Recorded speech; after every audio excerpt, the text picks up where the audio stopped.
नमस्ते दोस्तों और स्वागत है आप सबका हमारे YouTube channel smart Traders hub पर। आज हम आपके लिए लेके आए हैं कुछ सुपर इंटरेस्टिंग न्यूज जिसका इंडिया से लेकर पूरी दुनिया से नाता है। मैं हूं आपका host Pawan Patidar and I again welcome you to Smart Traders Hub YouTube family. आज के इस वीडियो में हम बात करेंगे कि कैसे आरबीआई की लिक्विडिटी क्राइसिस से बैंक्स को रुपीज की कमी हो गई है, वहां से लेकर हम एआई ने क्या क्या तमाशा बचा रखा है वर्ल्ड वाइड उसकी भी चर्चा करेंगे, और वो भी पूरा देसी अंदाज में। तो पहली न्यूज पर आ जाते हैं। India's banking system liquidity crisis.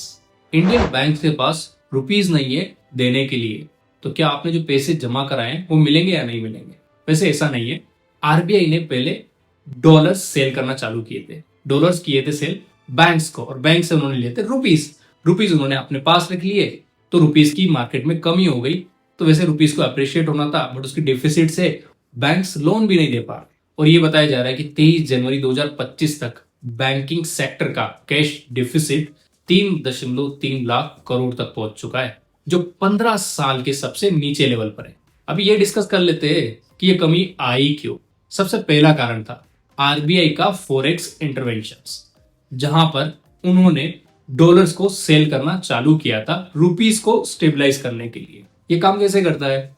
Basically जो भी बैंक्स होते हैं उन सबको आरबीआई डॉलर्स दे देता है और उनसे रुपीज ले लेता है उसी करंट रेट में।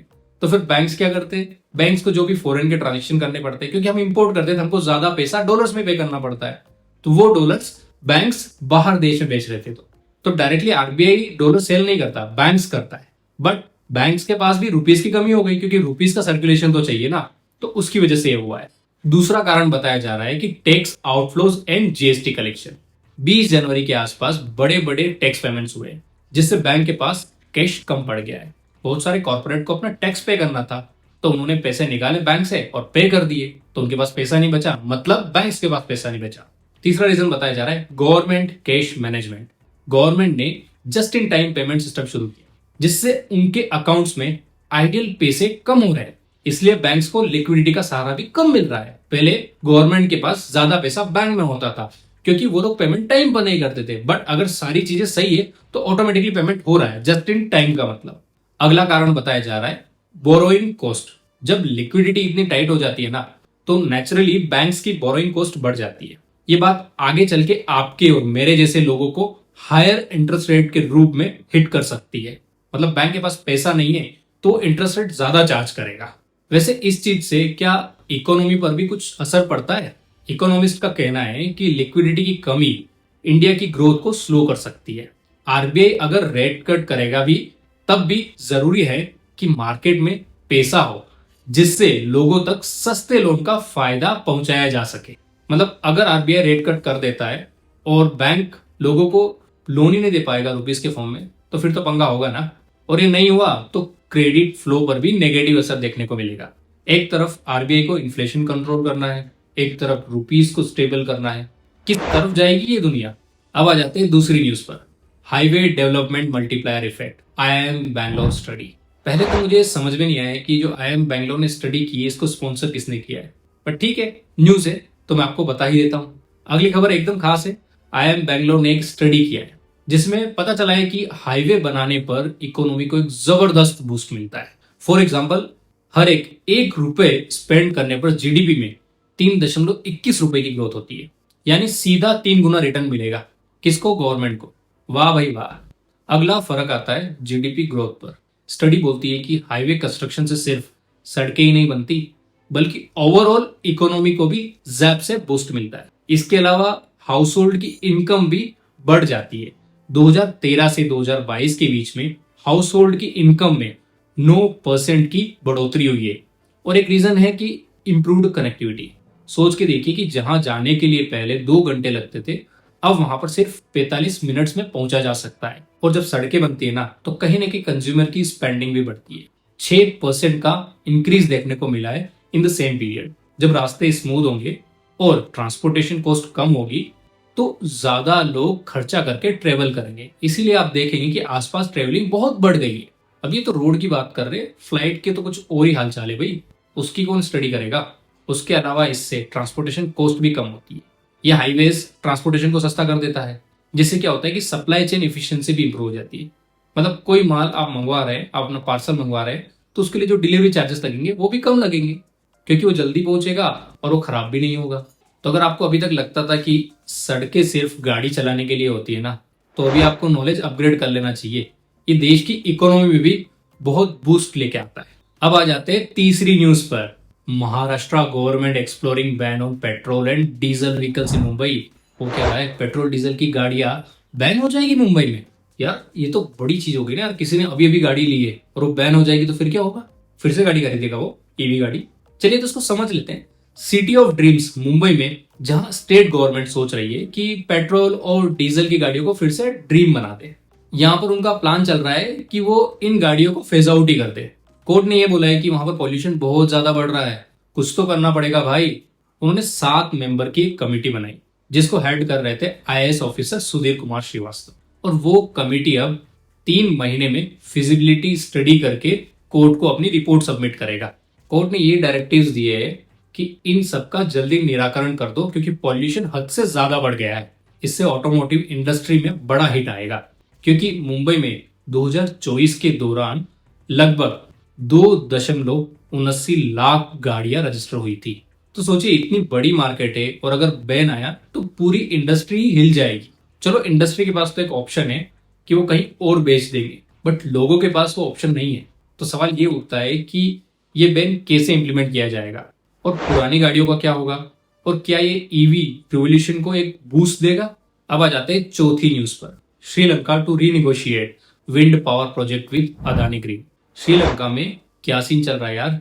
उन्होंने डिसाइड किया है कि जो अदानी ग्रीन एनर्जी के साथ उनका 484 मेगावाट विंड पावर प्रोजेक्ट का जो डील हुआ था, उसको फिर से रीनेगोशिएट करना चाहते हैं। पिछली गवर्नमेंट ने उसमें 8.2 सेंट्स पर किलोवाट आवर का रेट फिक्स किया था, KWH का।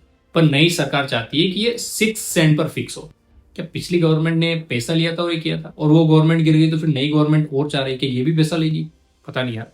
इसके लिए उन्होंने एक कमेटी फॉर्म की है जो इस प्रोजेक्ट को कैंसिल नहीं करेगी, बट इसको रिव्यू करेगी और एडवाइस करेगी। इसके बाद अदानी जी का रिस्पॉन्स आता है। उन्होंने बोला है कि हम तो श्रीलंका में $1 बिलियन इन्वेस्ट करने के लिए कमिटेड है, तो कोई टेंशन ही नहीं है।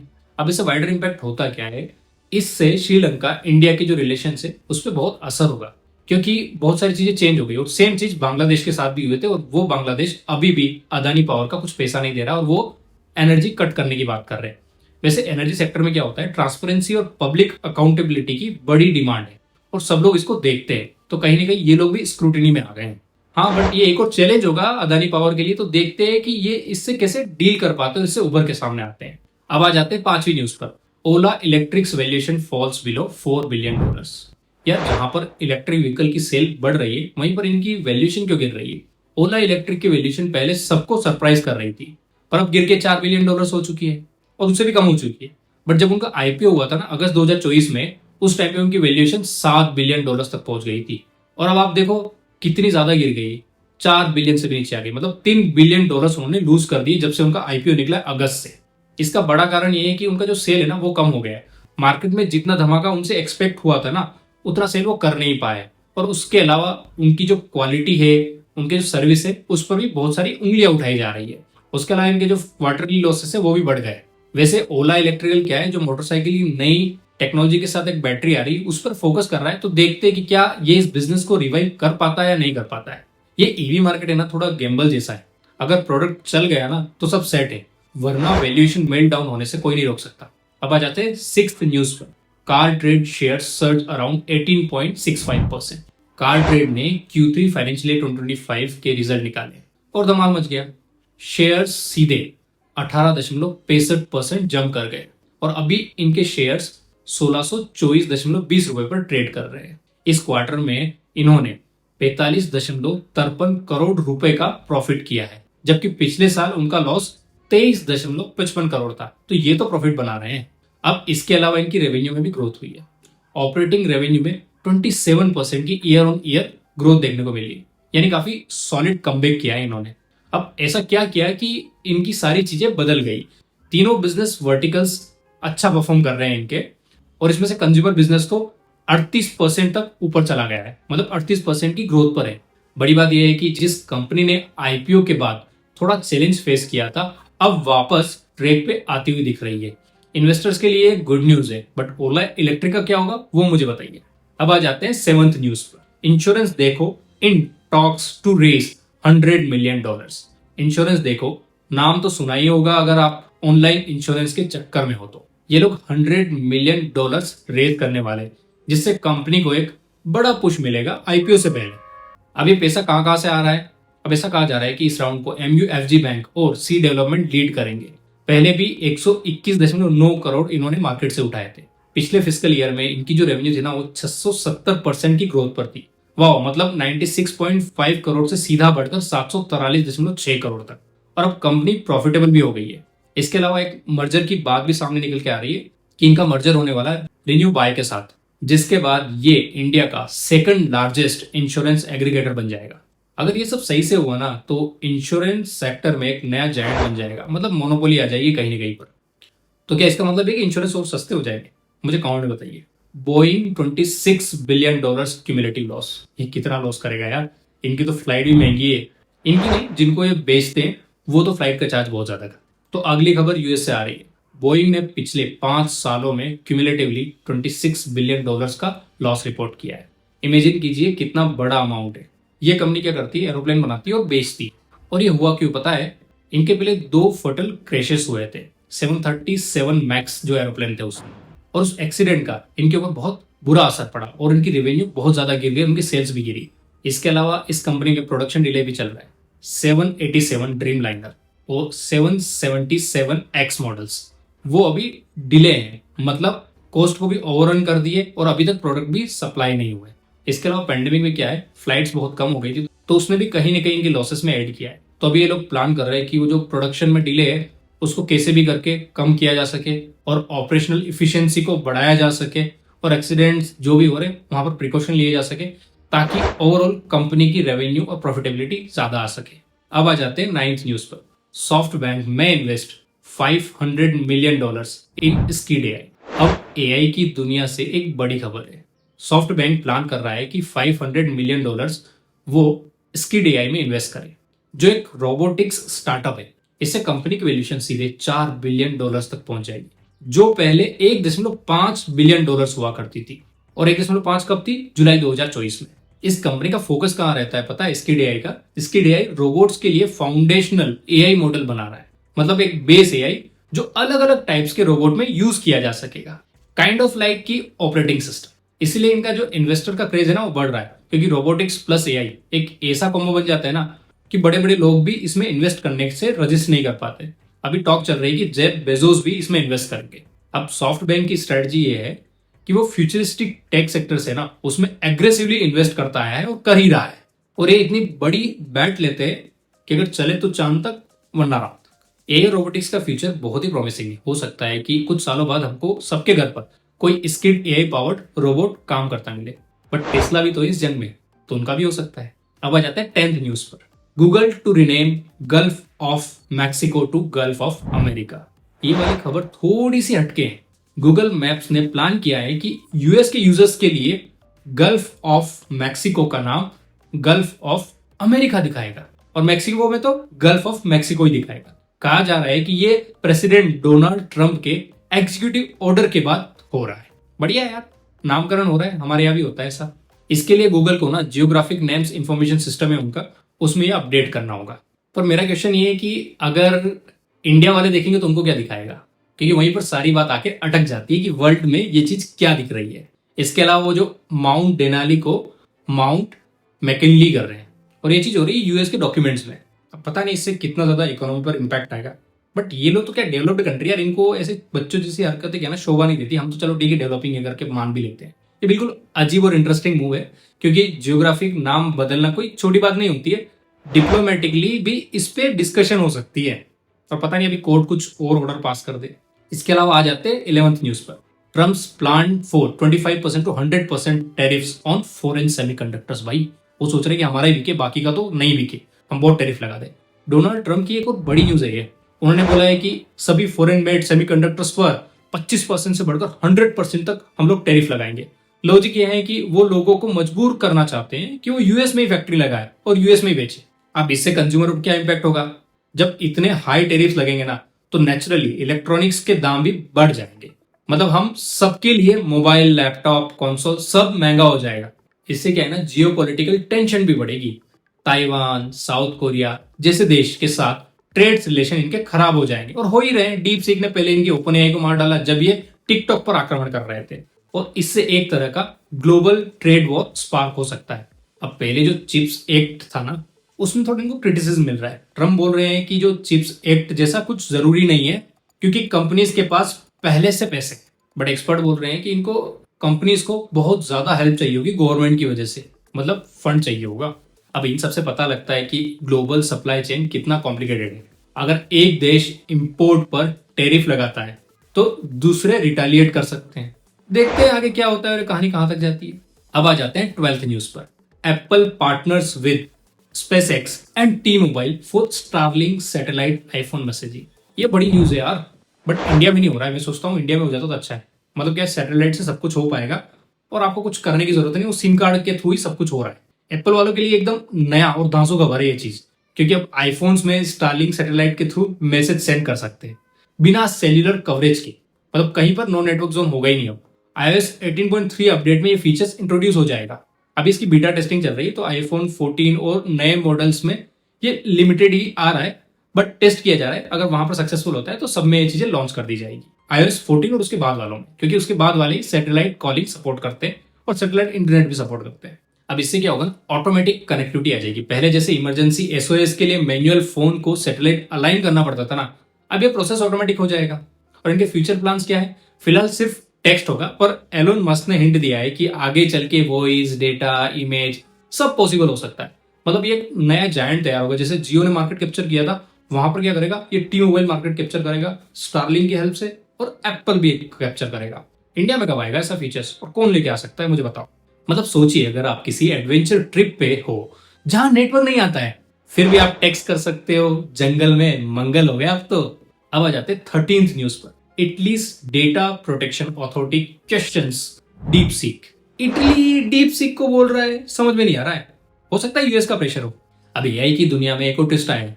इटली के डेटा प्रोटेक्शन अथॉरिटी ने Chinese AI startup deep seek को नोटिस भेजा है। चाइना में भेजा है, पता नहीं। इनके ऊपर इल्जाम है कि इन्होंने इटालियंस का डेटा उनके कंसेंट के बिना यूज किया है। पहले इन्होंने ओपन एआई के ऊपर भी सेम चीज लगाई थी, उसमें बहुत हैवी रिकवरी की थी। अब देखते हैं डीप सीक कितना दे पाता है या फिर बंद कर देता है। अब इससे क्या होगा ना, जो मिलियंस ऑफ इटालियंस है ना, उनके डेटा का रिस्क तो हो गया यार। ये बोला जा रहा है कि इनके डेटा सिक्योरिटी का रिस्क है, क्योंकि जो डीप सीक का ऐप था ना, वो वेब स्क्रैपिंग करके डेटा को एक्सट्रैक्ट करता था, और इसको लेकर डीप सीक को 20 दिन में जवाब देने को बोला है। डीपीए ये सब चीजें देखना चाहती है कि डेटा कौन से सोर्स से आता है, कहाँ स्टोर होता है, और लोगों को इन्फॉर्म किया गया है या नहीं किया गया है। नहीं किया गया ऑब्वियसली, ओपन एआई ने भी ऐसा ही किया था। अभी तो सब ऐसा ही हो रहा है। ये न्यूज आते ही वहां से ये ऐप रिमूव कर दी गई। मतलब वहां के जो ऐप स्टोर है, प्ले स्टोर है, वहां पर ये ऐप है ही नहीं अभी। और इसके बाद जो आयरलैंड की जो डेटा प्रोटेक्शन अथॉरिटी है ना, उन्होंने भी इनको क्वेरीज और नोटिस भेजना चालू कर दिया है। आजकल जो प्राइवेसी वो कितनी बड़ी चीज बन गई है। अगर कोई कंट्री समझ जाए कि आप उनके डेटा से खेल रहे हो बिना परमिशन के, तो सीधा बैन हो जाएगा नोटिस के बाद। मतलब कंपनी फॉर्म करना एआई में और ट्रेन करना थोड़ा सा रिस्की भी है। अब आ जाते 14th न्यूज पर। Microsoft investigating allegations DeepSeek stole OpenAI data. DeepSeek फिर से खबरों में आ गया है, क्योंकि माइक्रोसॉफ्ट और ओपन एआई उनके ऊपर इल्जाम लगा रहे हैं कि उन्होंने ओपन एआई की एपीआई से डेटा चुराया है और अपने एआई मॉडल्स को ट्रेन किया है। पता नहीं यार, सब लोग इसके ऊपर ही गिर गए ऐसा लग रहा है। और उनका यह कहना है कि इन्होंने अनऑथराइज्ड एक्सेस किया है। माइक्रोसॉफ्ट की सिक्योरिटी टीम ने सस्पिशियस एक्टिविटी डिटेक्ट की है, जिससे लग रहा है कि डीप सीक लिंक्ड ग्रुप ने ओपन एआई एपीआई से मैसिव डेटा पुल किया है। अब जो भी है वो तो फ्री ऑफ कॉस्ट मॉडल है, कोई भी यूज कर सकता है। चली गई भाई, चली गई। आपने भी तो यही किया था। आप कौन से दूध के धुले हुए हो। ओपन एआई बोलता है कि जो डीप सीक ने नॉलेज डिस्टिलेशन किया होगा ना, वो एक टेक्निक है जिससे छोटे मॉडल्स को बड़े मॉडल से कॉपी करने की कोशिश की जाती है, और उसके थ्रू इन्होंने ये किया है।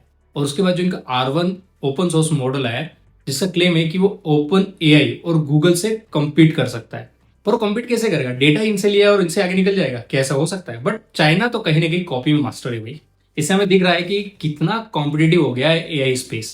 सब आगे निकलना चाहते हैं, पर डेटा यूजेज के रूल्स को फॉलो नहीं करना चाहते। अब आ जाते 15th न्यूज पर। US navy bans deep seek AI. आखिरी खबर फिर डीप सीक से ही जुड़ी हुई है। यूएस नेवी ने ऑफिशियली अपने लोगों को मना कर दिया है कि डीप सीक यूज ना करें। उनका यह कहना है कि इससे सिक्योरिटी और एथिकल कंसर्न्स आ रहे हैं, और कभी गलती से क्लासिफाइड इंफॉर्मेशन लीक हो गई तो फिर क्या करेंगे। अब यूएस में होता क्या है, जो नेवी वाले होते हैं वो कोई भी जनरेटिव एआई मॉडल्स यूज करते हैं ना, उससे पहले उसका सिक्योरिटी ऑडिट होना होता है। तो अभी डीप सीक का ऑडिट नहीं हुआ है। और वैसे भी क्या है ना, जो उनका डिफेंस डिपार्टमेंट है यूएस का, वो इनसे कहीं ना कहीं चिढ़ा हुआ है, और पहले भी इनकी अनबन चलती रहती है। और ऐसा नहीं बोला गया है कि सिर्फ आप इससे वर्क रिलेटेड यूज नहीं कर सकते, उन्होंने ऐसा बोला कि पर्सनल यूज भी मत करो। ये सब दिखाता है कि जियोपॉलिटिक्स के चक्कर में एआई टूल्स पे कितना स्ट्रिक्ट वॉच रख पाती है गवर्नमेंट, स्पेशली जब बात सिक्योरिटी की हो, जब मिलिट्री की हो, जब डिफेंस की हो। दोस्तों, ये थी आज की डिटेल्ड न्यूज, जहां हमने देखा कि बैंकिंग में कैसे लिक्विडिटी क्राइसिस आ रहा है और आरबीआई उसको कैसे हैंडल कर रहा है, और उसके बाद हमने यहां तक जाना कि डीप सीक के ऊपर क्या क्या एलिगेशन लग रहे हैं और चाइना और अमेरिका की कैसे एआई वॉर हो चुकी है। अगर आपको ये वीडियो पसंद आया हो तो लाइक और शेयर जरूर करें, चैनल को सब्सक्राइब करें और बेल आइकन को दबा दीजिए, ताकि आपको इस तरह की यूनिक और इंटरेस्टिंग न्यूज रोज मिल सके।